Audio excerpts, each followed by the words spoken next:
ta parole, Seigneur, nous donne la vie, et cela par ton esprit qui a soufflé cette parole et qui continue à éveiller nos esprits pour contempler ta gloire et la gloire de Jésus-Christ.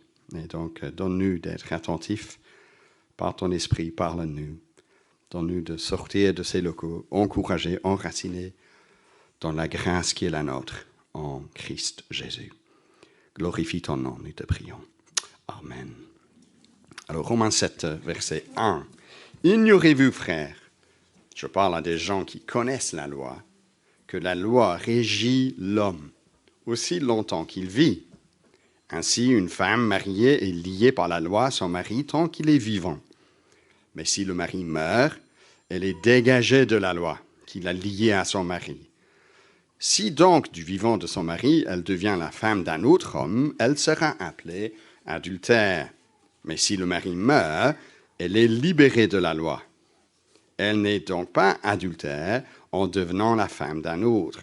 De même, mes frères, vous aussi, vous êtes morts à l'égard de la loi par le corps du Christ, pour appartenir à un autre, à celui qui est ressuscité d'entre les morts, afin que nous portions des fruits pour Dieu. Car lorsque nous étions sous l'emprise de la chair, les passions des péchés provoqués par la loi agissaient dans nos membres et nous faisaient porter du fruit pour la mort. Mais maintenant, nous sommes dégagés de la loi, car nous sommes morts à ce qui nous tenait captifs, de sorte que nous servons sous le régime nouveau de l'esprit et non plus sous le régime ancien de la lettre. Que dirons-nous donc? La loi est-elle péché? Certes, non. Mais je n'ai connu le péché que par la loi, car je n'aurais pas connu la convoitise si la loi n'avait dit « tu ne convoiteras pas ». Et le péché, profitant de l'occasion, produisit en moi par le commandement toutes sortes de convoitises, car sans loi, le péché est mort. Pour moi, autrefois sans loi, je vivais, mais quand le commandement est venu, le péché a pris vie, et moi je mourus. Ainsi, le commandement qui mène à la vie se trouva pour moi mené à la mort, car le péché, profitant de l'occasion, me séduisit par le commandement, et par lui me fait mourir. Ainsi, la loi est sainte, et le commandement saint, juste et bon. Ce qui est bon est-il donc devenu pour moi la mort?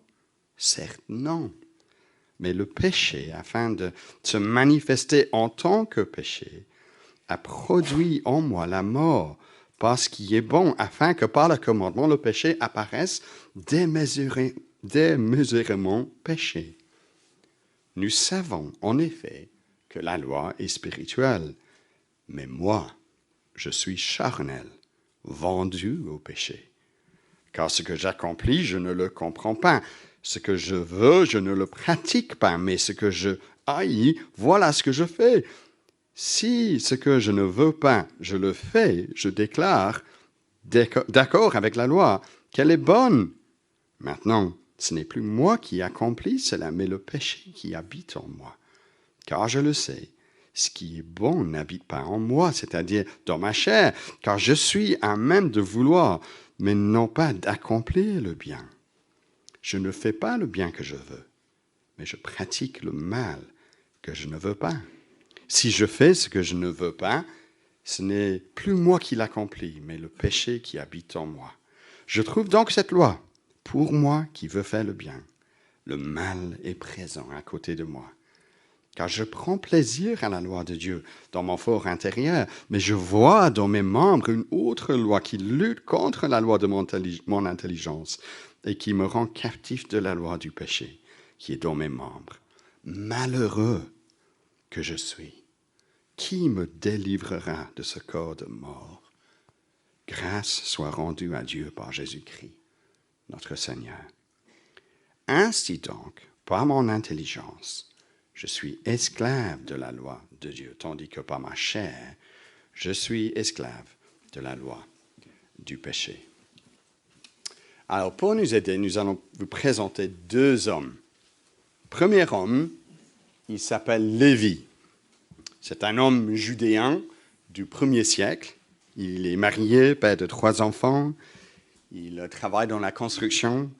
Il aime les balades dans la Galilée. Dans son temps libre, il est collectionneur aussi des petites pièces de monnaie romaine. Il est sympa. Élevé dans la religion de ses parents, circoncis, lui, le 8e jour. Il est assez scrupuleux, même en tant qu'adulte, pour le respect des lois de Dieu. Ne pas commettre, par exemple, de meurtre. Honorer ses parents. De ne pas porter faux témoignage contre son prochain. De ne pas prendre le nom de Dieu en vain. Mais il est aussi scrupuleux de respecter des lois de caractère plutôt cérémoniel, on dirait. À savoir de ne pas manger du porc, de bien laver ses mains s'il a touché un animal qui est mort, et ainsi de suite. Il sait que le peuple de Dieu, le peuple d'Israël, appartient à Dieu, un Dieu saint et pur. Et ces lois, les lois de ce Dieu, démontrent que son peuple était distinct de tout autre peuple, appelé par Dieu, et donc appelé à vivre différemment que les autres peuples autour d'Israël. Même si, oui, cela faisait que parfois la vie quotidienne était un peu plus compliquée pour Lévi. Lévi, un jour, grâce à un témoignage d'un ami, il est devenu croyant en Jésus-Christ au 1er siècle. Enfin, il a découvert ce que c'est la liberté de son péché, la joie de connaître qu'il est enfin en paix avec Dieu. Et avec sa famille, il a essayé, lorsqu'il a entendu parler à Jérusalem, quelques débats par rapport aux exigences imposées à ceux qui n'avaient pas d'arrière-plan juif.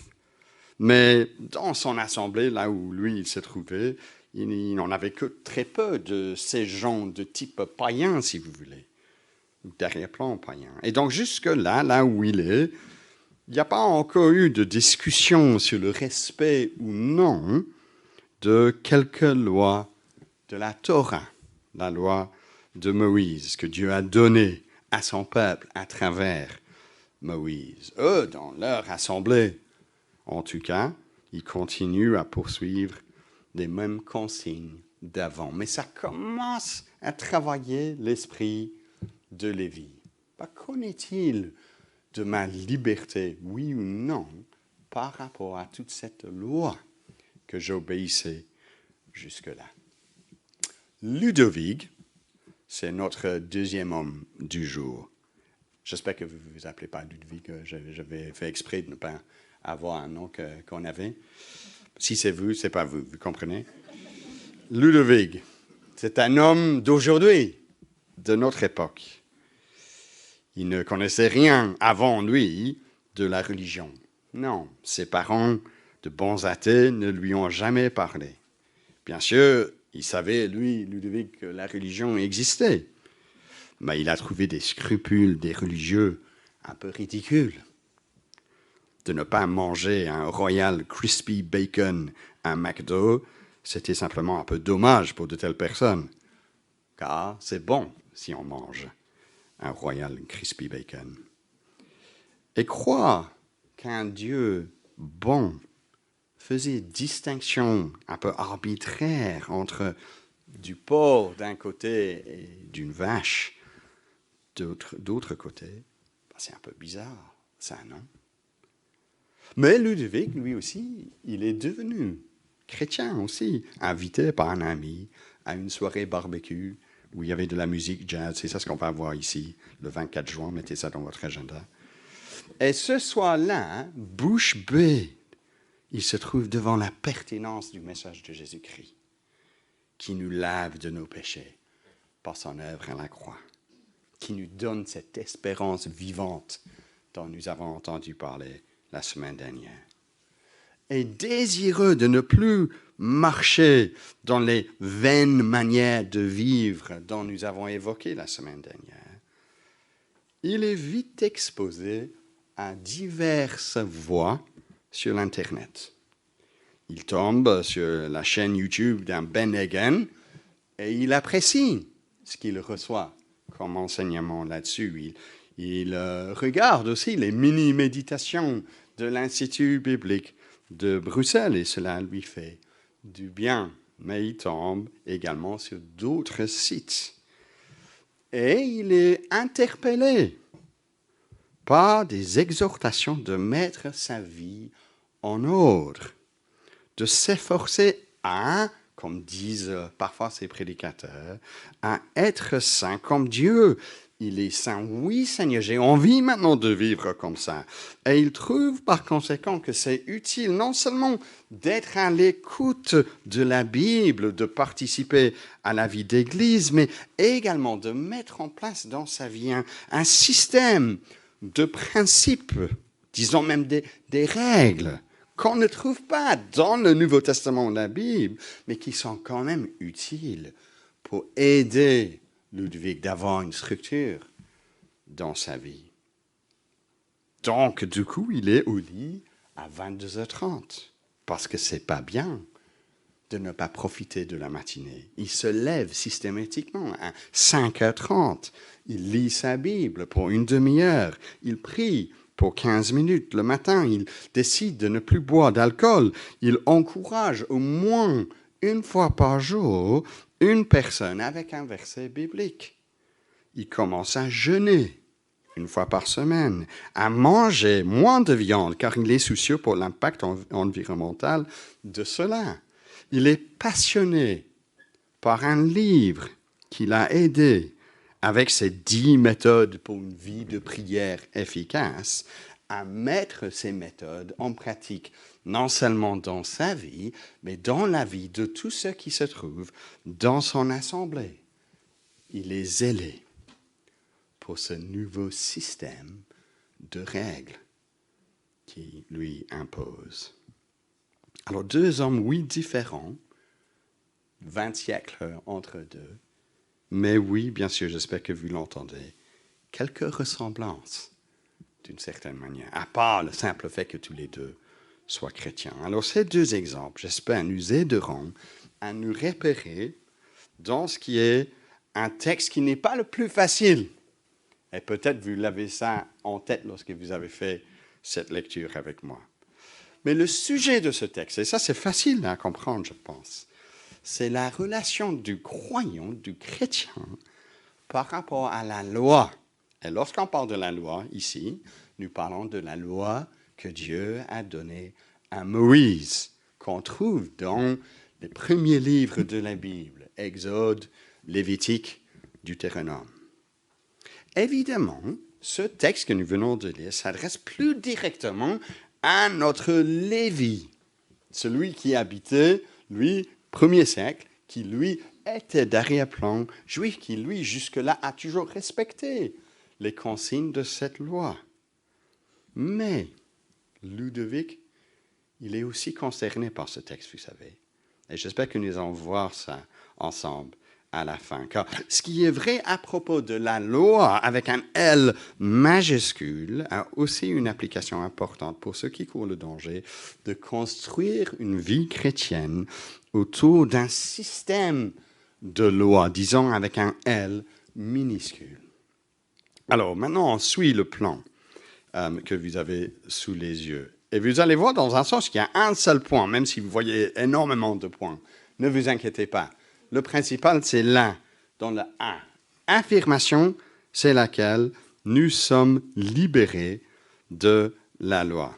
C'est assez simple, je pense, même si par la suite, il y a des choses difficiles à discerner. Verset 6, « Mais maintenant, parlant des croyants en Christ, nous sommes dégagés de la loi, car nous sommes morts à ce qui nous tenait captifs, de sorte que si nous sommes esclaves, ce n'est plus sous le régime ancien de la lettre, mais sous le régime nouveau de l'esprit. Vous voyez le contraste?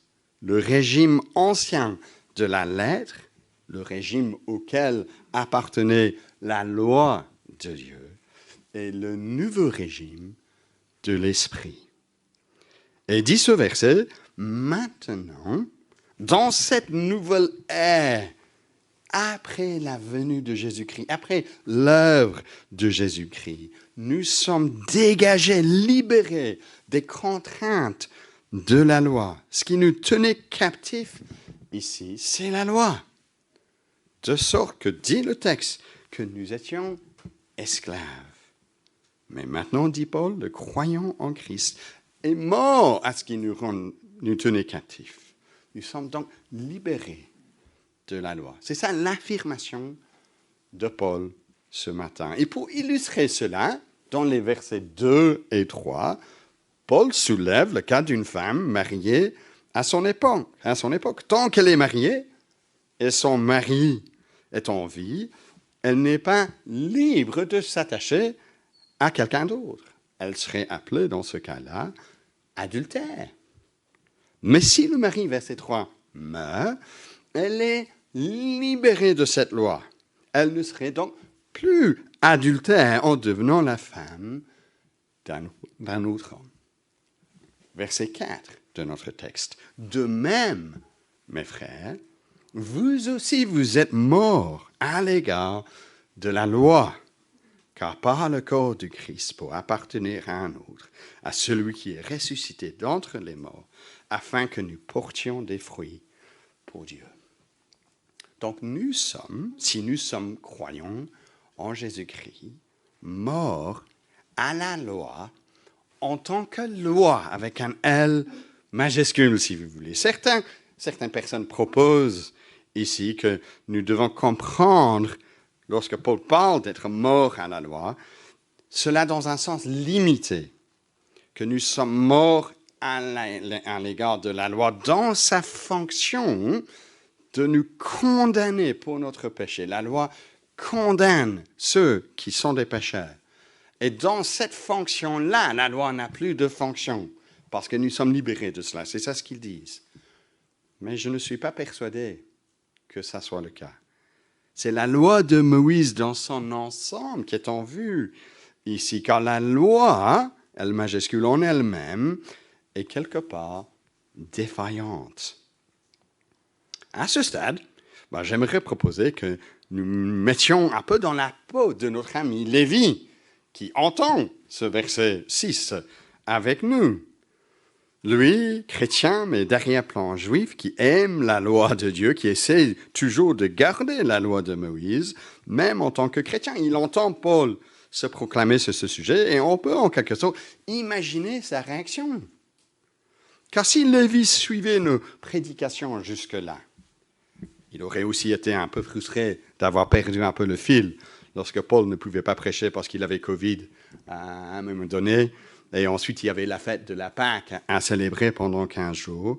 Mais s'il suivait les prédications de Paul jusque-là, il aurait suivi jusque-là avec joie d'apprendre que grâce à sa foi en Jésus, selon le chapitre 5 du livre de Romains, au lieu d'appartenir au règne d'Adam, maintenant il appartient au règne de Christ.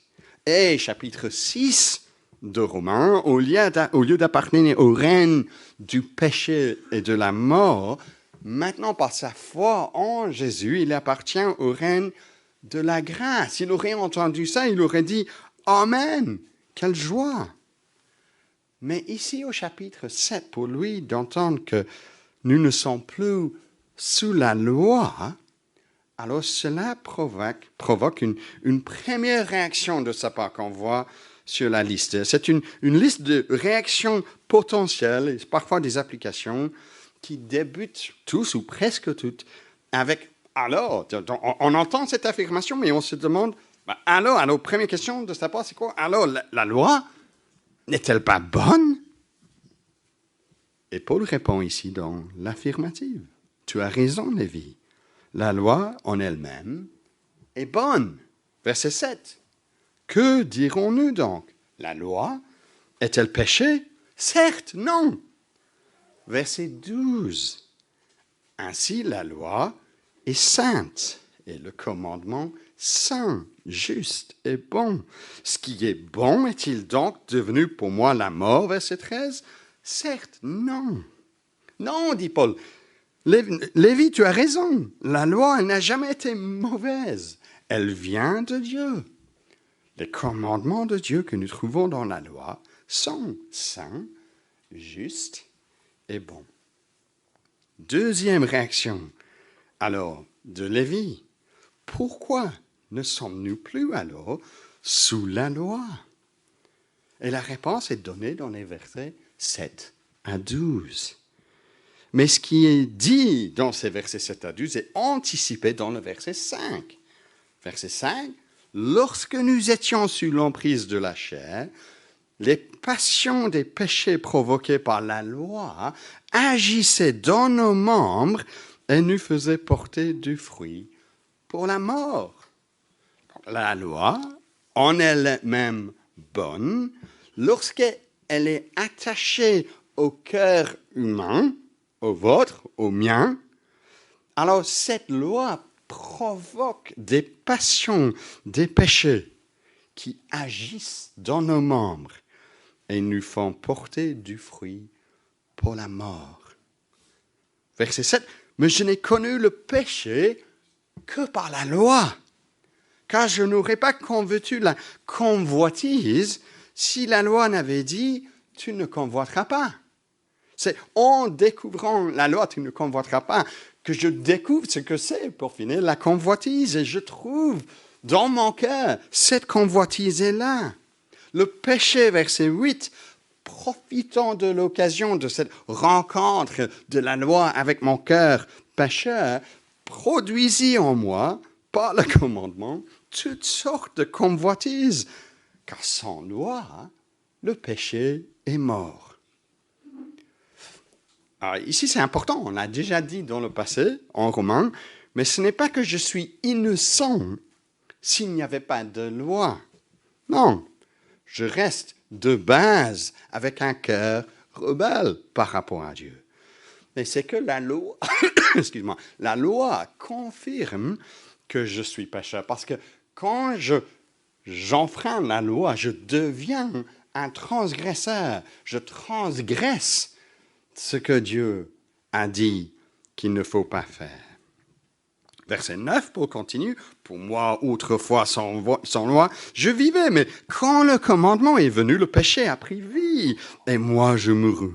Ainsi, le commandement qui mène à la vie, ça trouva pour moi mené à la mort, car le péché, profitant de l'occasion, me séduisit par le commandement, et par lui me fit mourir. Verset 13, mais le péché, afin de se manifester en tant que péché, a produit en moi la mort par ce qui est bon, afin que par le commandement le péché apparaisse démesurément péché. Donc Lévi, lui, jusque-là, qui aimait la loi de Dieu, il prenait pour acquis que parce que la loi vient de Dieu, la loi, d'office, jouait un rôle positif dans la société, dans le peuple de Dieu. Parce que cette loi limitait ou restreindrait le péché dans la société, dans le peuple de Dieu. On vient dans notre Église de terminer la lecture du livre de Juges, où on voyait à la fin du livre de Juges à quel point chacun faisait ce qui était juste à ses propres yeux. Il n'y avait pas de roi en Israël, dit le texte. C'était un désastre quand tout le monde faisait ce qu'il voulait. Que faut-il lorsque nous lisons cela? Mais il faut de l'ordre, il faut un roi, c'est ça notre réaction première. Nous avons tendance à dire que lorsque la société dérape, qu'est-ce qu'il faut? Il faut de la discipline, des règles claires. Tous doivent respecter. Mais ici, on découvre que la loi, au contraire de ce que Lévi croyait, avait l'effet inverse.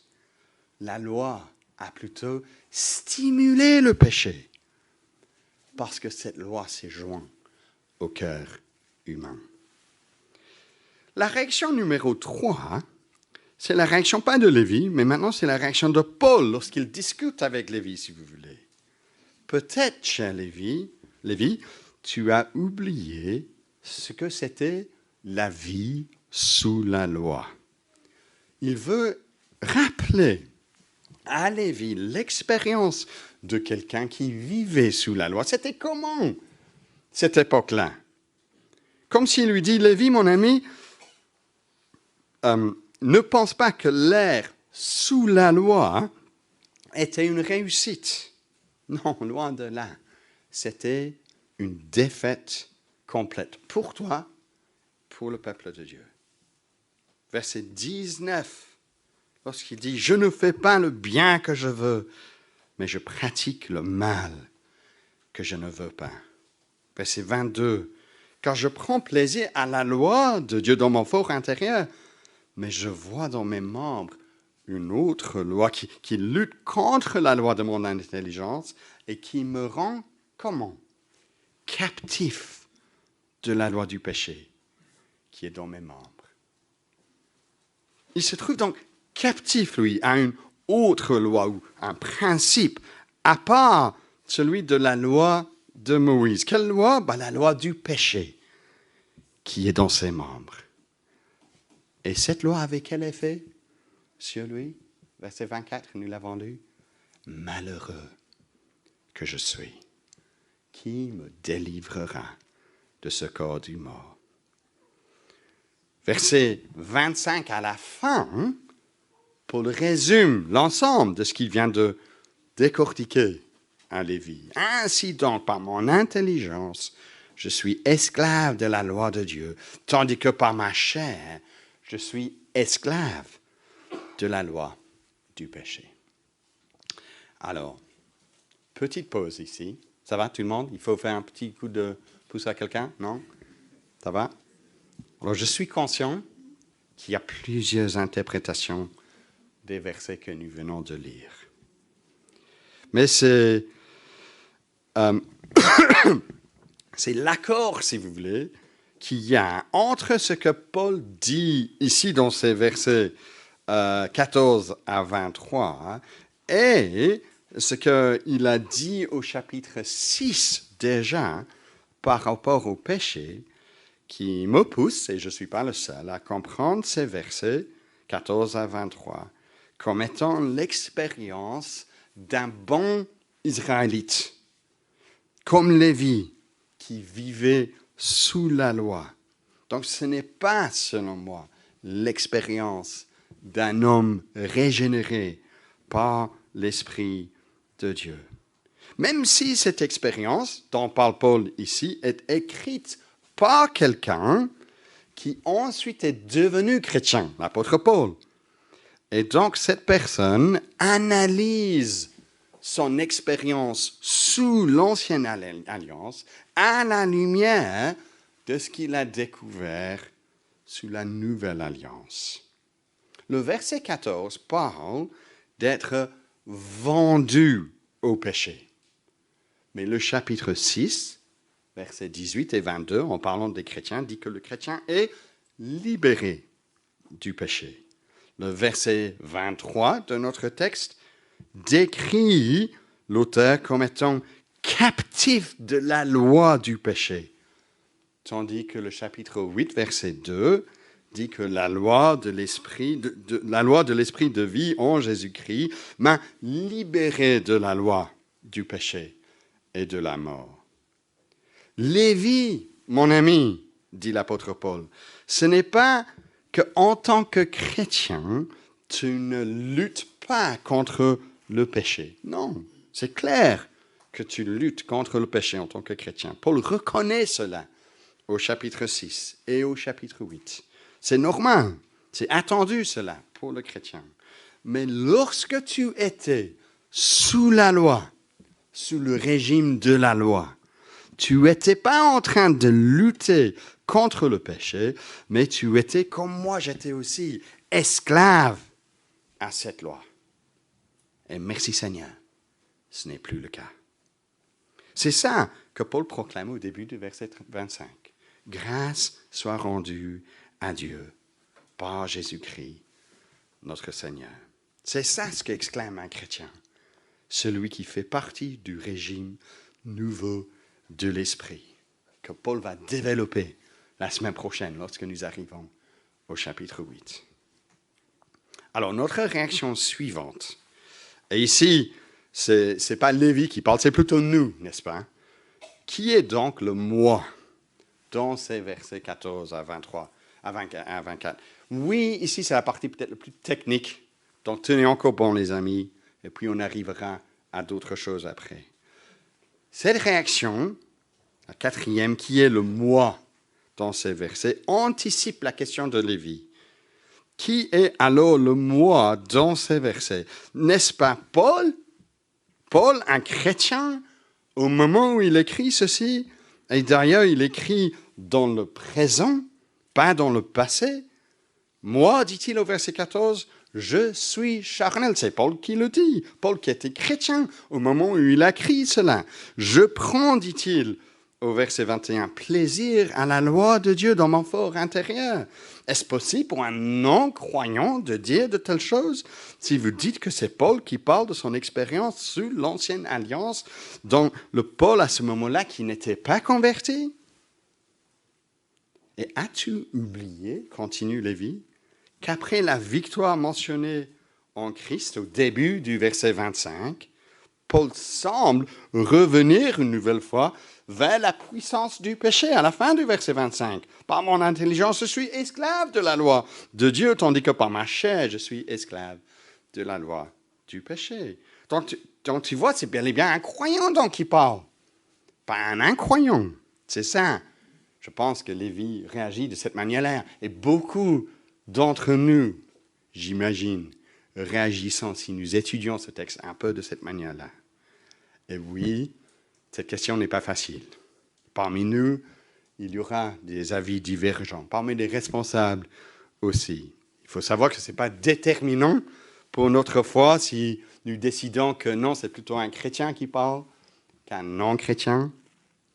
Mais je trouve toutefois que l'argument de Paul cadre mieux avec l'expérience qu'il avait lui-même avant de se convertir, d'être un juif sincère qui pouvait effectivement dire qu'il prenait plaisir à la loi de Dieu dans son fort intérieur, mais qui se retrouvait esclave au péché lorsqu'il essayait de pratiquer cette loi. Ce n'est pas que le moi qui parle, donc ce n'est pas Paul, mais c'est Paul qui ramène le lecteur à son expérience du passé. Paul parle dans le présent pour être solidaire avec son propre peuple, avec des gens comme Lévi, avant de se convertir. Et c'est clair, déjà qu'il y a des allusions dans ce texte à Adam et ensuite au peuple d'Israël qui recevait la loi à Sinaï. Dans les versets 10 à 11, et pour Adam et ensuite pour Israël, la loi, la venue de la loi n'a pas apporté la vie. Non, elle a confirmé le peuple dans la mort. Que cela soit le commandement de ne pas manger le fruit de l'arbre de la connaissance du bien et du mal, ou que cela soit le don de la loi de Moïse à Sinaï pour régir la vie du peuple de Dieu. Dans les deux cas, cette loi n'a pas apporté la vie, mais elle a plutôt confirmé le peuple dans la mort. Alors, question suivante. Mais, nous dit les Lévites et nous dit aussi des chrétiens, aujourd'hui, les versets 14 à 24 semblent résumer si bien mon expérience en tant que chrétien, non? Cette question, ce n'est pas Lévi qui la pose, mais c'est probablement certains d'entre nous qui la posent. Verset 19, « Je ne fais pas le bien que je veux, mais je pratique le mal que je ne veux pas. » C'est un verset souvent cité dans nos milieux.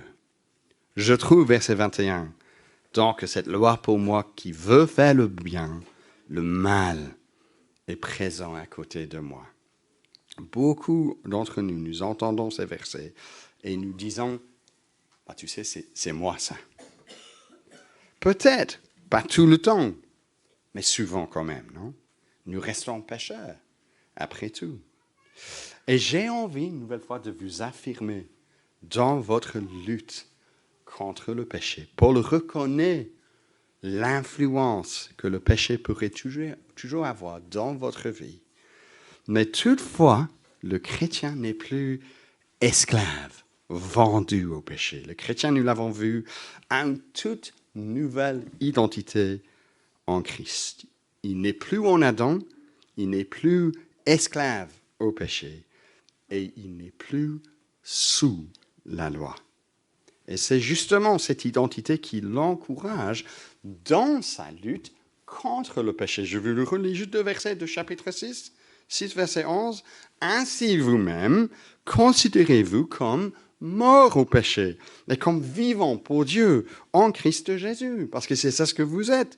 Verset 12 du chapitre 6. « Que le péché ne règne pas donc dans votre corps mortel et n'obéissez pas à ses convoitises. » Parce que vous avez changé d'identité, alors ne faites pas ce que vous avez fait lors de votre ancienne identité. Donc la lutte, elle est encore là. Mais l'encouragement pour la lutte, c'est que par la grâce de Dieu, nous ne sommes plus sous la loi, mais nous appartenons au nouveau régime de l'esprit. Et donc la question suivante, c'est Paul qui dit ça à Lévi. Vois-tu la joie que procure la délivrance en Christ?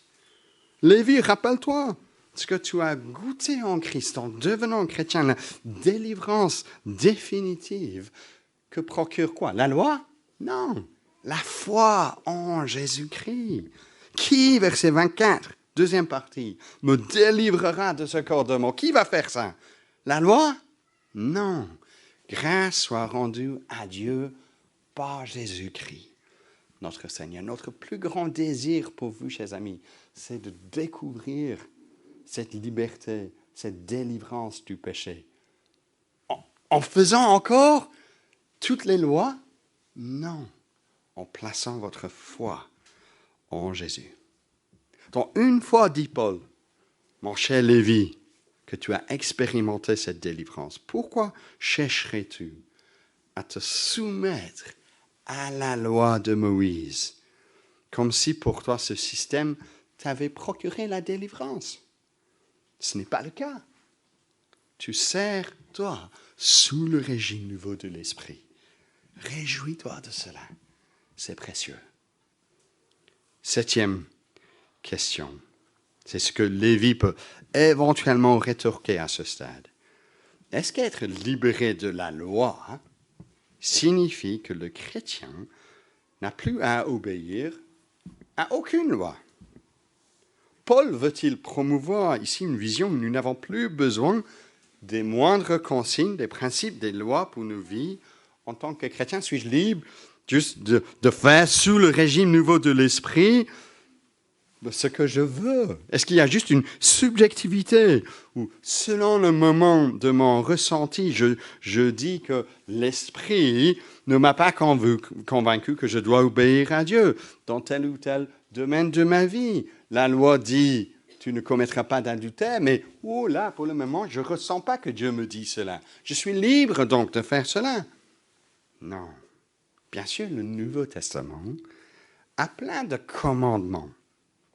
Commandements d'ailleurs qui ont souvent leurs racines dans certaines lois que nous avons vues dans la loi de Moïse, surtout ces lois de caractère plus moral dans la loi de Moïse.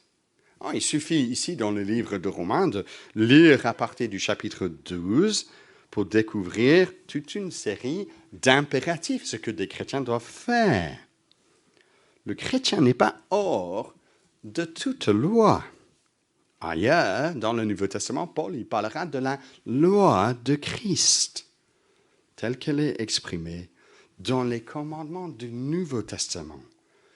Mais il répète, dans ce contexte-là où il parle de la loi de Christ, que le chrétien n'est plus sous la loi de Moïse, parce que le chrétien ne doit pas se faire circoncire aujourd'hui. Mais la circoncision est dans la loi de Moïse. Le chrétien donc est sous la loi de Christ sans être sous la loi de Moïse. Pas, nous le répétons, car la loi en elle-même était mauvaise. Non. Mais parce que cette loi, en tant que loi, L majuscule, venait dans un ensemble qui avait un principe de faire, pratiquer, obéir au centre. Si vous voulez, le verset qui résume la loi de l'Ancien Testament de Moïse, c'est Lévitique chapitre 18, verset 5. C'est répété dans Romains chapitre 10, verset 5. Que dit ce verset? L'homme qui mettra en pratique la loi vivra par elle. Au cœur de la loi de Moïse en tant que système, il y a ces verbes faire, pratiquer, obéir. Mais ces verbes-là ne donnaient pas suite à la vie, c'est ça le problème. Et donc, Paul souhaite faire comprendre aux croyants que ce système, en tant que système, faire, obéir, pratiquer, comme principe de base pour le chrétien, n'a plus de place. La loi est caduque, car elle n'a pas réussi. Le chrétien n'est plus sous la loi de Moïse. Bien sûr, beaucoup de commandements de la loi de Moïse trouvent leur expression complète dans la loi de Christ. Ce n'est pas une surprise, car la loi reflète la sainteté de Dieu. Mais le système de la nouvelle alliance, là où le croyant se soumet à la loi de Christ, n'a pas pour principe central, ce qui régit notre vie, faire, obéir, pratiquer, mais a pour principe au centre la grâce, la loi sur le cœur de l'homme, le cœur transformé de l'intérieur par l'œuvre de l'Esprit. Le chrétien, voyez-vous, donc sert sous le nouveau régime de l'Esprit, renouvelé de l'intérieur par l'Esprit de Dieu pour l'obéissance à la foi. Alors ça, c'est une autre dynamique. Et j'espère, chers frères et sœurs, que vous avez trouvé cette dynamique dans votre vie. Alors cela nous mène à notre dernière question. On y est, bravo, les amis. Les versets 14 à 25, alors, n'ont rien à dire aux chrétiens? D'abord, oui, bien sûr, parce que ces versets nous rappellent de la joie de notre délivrance en Christ. Mais aussi, et c'est ici que Ludovic, vous vous souvenez de lui? Il entre de nouveau en jeu. Car lui, chrétien, pas du tout d'arrière-plan juif, connaît rien dans un sens de toute la loi de Moïse. Mais lui, maintenant, il est zélé. Il cherche à être consacré à Dieu. C'est bien que l'obéissance à la loi de Moïse est probablement la tentation pour très peu d'entre nous de ne pas manger un rôti de porc, de devoir laver les mains si vous avez touché quelque chose qui est mort, et ainsi de suite. Probablement, la plupart d'entre nous, vous n'êtes pas trop concernés par cela. Mais pour nous tous, il y a un danger en tant que chrétien de construire un système d'obéissance, de règles supplémentaires au lit à 22h30, debout à 5h30, 1 heure de prière le matin. Des principes en eux-mêmes qui sont bons, qui peuvent avoir un fruit positif, bien entendu, dans notre vie. Parfois, nous avons besoin d'une telle discipline. Mais le truc, c'est que ces principes ne sont pas bibliques, ne se trouvent pas dans la loi de Christ. On les appelle parfois utiles. Mais en pratiquant ce que nous appelons utile pour nous, petit à petit, ce système commence à dominer notre esprit. Et ainsi, on remplace un système, la loi de Moïse, qui avait faire, pratiquer, obéir au cœur, la loi de Moïse, avec un autre système, avec faire, obéir, pratiquer au centre.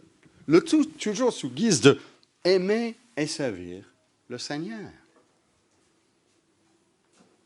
C'est très courant dans nos milieux, surtout pour le chrétien qui se met à servir le Seigneur avec consécration et zèle. Je viens, moi, d'un milieu évangélique du passé où un personnage important ces dernières années s'est dévoilé comme étant quelqu'un qui mettait trop de pression sur les autres dans la pratique de la foi chrétienne. J'avais moi-même des entretiens avec cet homme, mais trop d'exigences. Dans un désir d'encourager la sainteté et la consécration, il cherchait à encourager les jeunes à accepter ce qu'il appelait des punitions légères, se priver du chocolat, de bains froides, et d'autres choses comme ça. Mais tristement, cela a créé une culture de la peur pour certains, dans son église, dans son entourage. Peur de ne pas plaire à Dieu. Peur de ne pas plaire à celui qui imposait ces règles supplémentaires. Et frustration ultimement avec soi pour ne pas être en mesure de maintenir ces règles. 5h30, c'est très bien pour un mois ou pour une semaine, ou peut-être juste un jour pour la plupart d'entre nous. Mais après 6 mois, 2 ans, une vie de famille, 4 enfants, 5h30 devient juste trop arbitraire. Et on peut prendre ça pour n'importe quelle de ces règles, aussi utiles qu'ils soient à un moment donné dans notre vie chrétienne. Ça mène à l'échec. Car il y a toujours une tendance à imposer le faire, l'obéir, pratiquer au centre de notre foi chrétienne. Alors je pense à cet homme qui a écrit le livre « J'ai tourné le dos au flirt », qui était un grand classique il y a 20 ans, a vendu énormément de copies dans le milieu évangélique. Mais cet homme aujourd'hui n'est plus chrétien. Et trop de personnes ont essayé de dire, même si tu dis « Amen », tu as tourné le dos au flirt, c'est une bonne chose.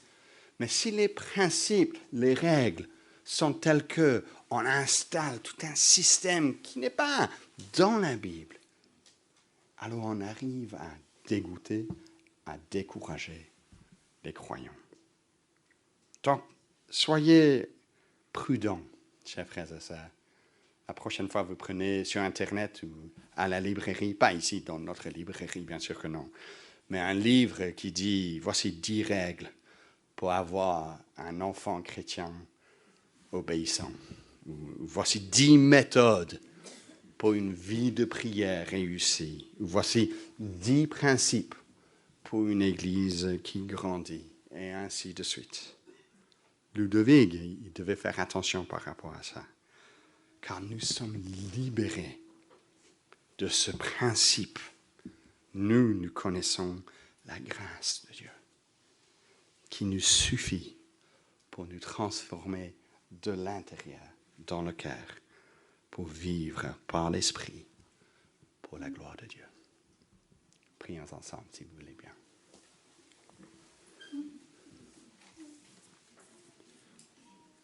Merci Seigneur de nous avoir accompagnés dans notre lecture de ce texte. Parfois difficile, oui, mais avec ce message central de vivre sous le régime nouveau de l'Esprit et non plus sous le régime ancien de la lettre. Pardonne-nous pour nos fautes. Pardonne-nous de penser que l'obéissance peut mener à la vie. Et pardonne-nous également des dangers qu'il y a même dans notre milieu de proposer un système qui dépend de nouveau sur l'obéissance. Merci que l'obéissance qui compte, c'est l'obéissance de Jésus-Christ pour nous, que nous t'appartenons, que tu habites par la foi dans notre cœur, que tu transformes notre cœur pour que nous puissions te plaire. Et donc, donne-nous de vivre avec l'aide de l'Esprit pour te plaire. Et cela pour ta gloire, nous te prions. Amen.